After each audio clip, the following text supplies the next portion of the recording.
When I talk about doing something illegal, what springs to mind? Robbing a bank, grand theft auto, murder, riding a privately owned electric scooter? That's right, currently here in the UK, if you ride a personal electric scooter on public roads, you can get done. 6 points on your licence, a hefty fine, and your e-scooter seized. But people seem to be doing it anyway, right? And e-scooter road accidents have been on the rise, naturally as more people are riding them compared to, say, 5 years ago.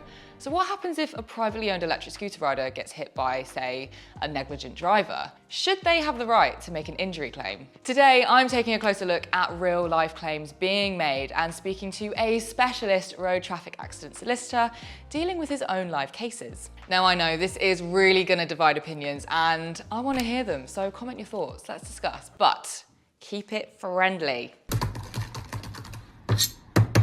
So what is the current UK law? Currently in the UK, e-scooters are legally classified as powered transporters, a term used to cover a wide range of new transport that government just don't know what to do with, really. Now, these powered transporters are motorised and therefore fall into the legal definition of a motor vehicle, exactly the same category as a car, meaning e-scooter riders need all the same insurance, MOT and tax, but that's just not possible. Why? Well, because insurance brokers don't offer insurance for these on public roads. Why? Well, because the laws need to change before insurers can do so. So it's a vicious cycle. But don't be fooled by any insurance companies claiming they can insure your e-scooter. If you look at the fine print, it will only be applicable on private land. According to a recent Times article, it's estimated that 750,000 privately owned electric scooters are being used in public. The same article also had a very interesting headline.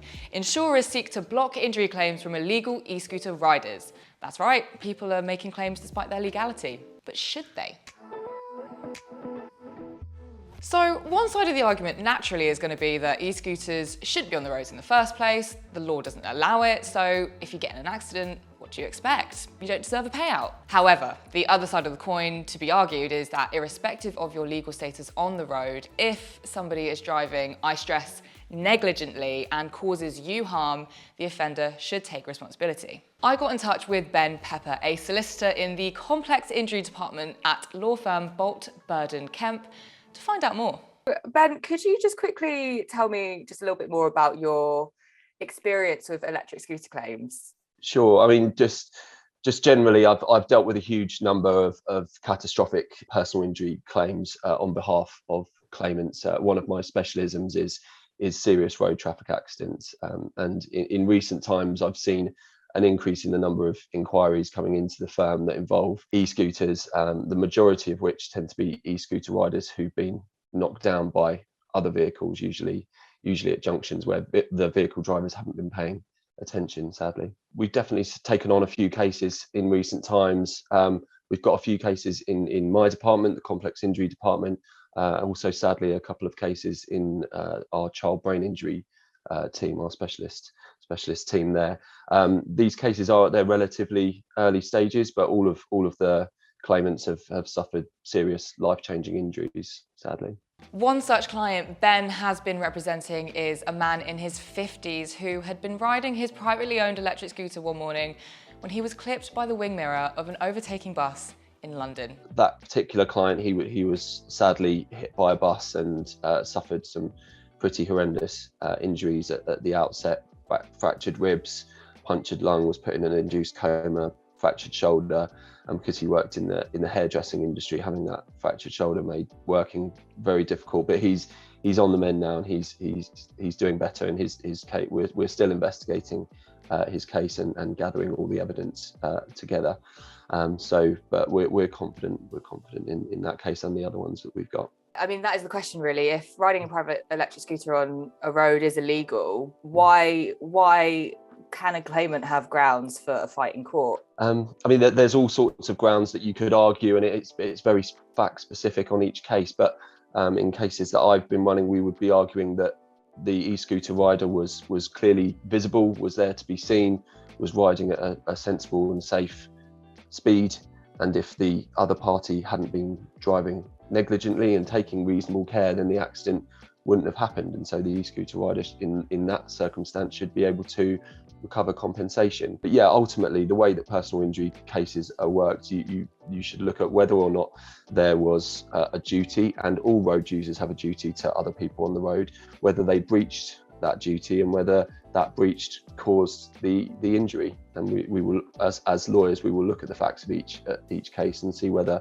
the breach duty and the causation of the injury was present, and if so, we will take the case forward. Because you could argue as well, the person who has hit the e-scooter rider, clearly they were not driving sensibly, or not using the new highway traffic code, which is obviously you need to prioritise vehicles which are smaller and slower than you, and therefore if you're not doing that, if you didn't hit that e-scooter rider, you maybe could have hit a cyclist or a pedestrian who has every right to make a claim. So you need to sort Precisely. of, the person who's not driving correctly should be facing the punishment, no matter the legality of somebody on the road. Yeah, exactly. And I think if privately owned e-scooters are legalised eventually, I think they will fall within the very vulnerable end of that hierarchy of road users, and cars should be very wary of them. And Ben's client isn't alone in this process. According to online e-scooter forums that I'm a part of, there are a multitude of other people who have posted to say that they've taken their claims to court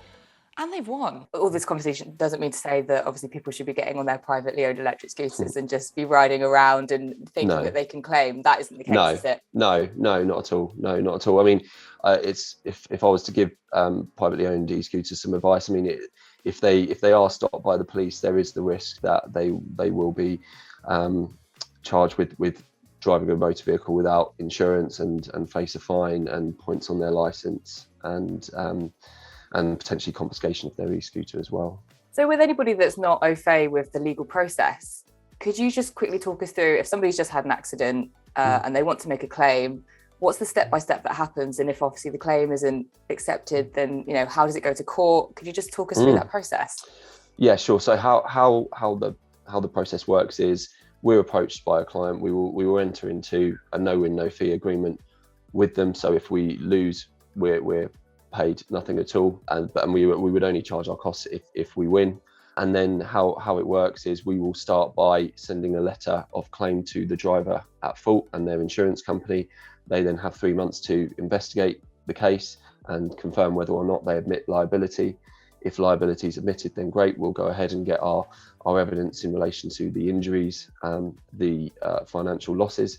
If liability is denied, we will also gather evidence in respect of the accident itself as well. And once we've gathered all of our evidence in respect of the accident from the police and CCTV and witnesses, and once we've gathered all the medical evidence in relation to the injuries and the losses, we will submit a schedule of loss to the other side and try and negotiate a settlement. If we can't do that, then we will then issue the case at court, and it will go through the court process and then ultimately be listed for trial. It's a long-winded process, and we form very close relationships with our clients throughout, and it's a great job to do. It's a great reason to get out of bed in the morning to help people through that process and help rebuild their lives back together.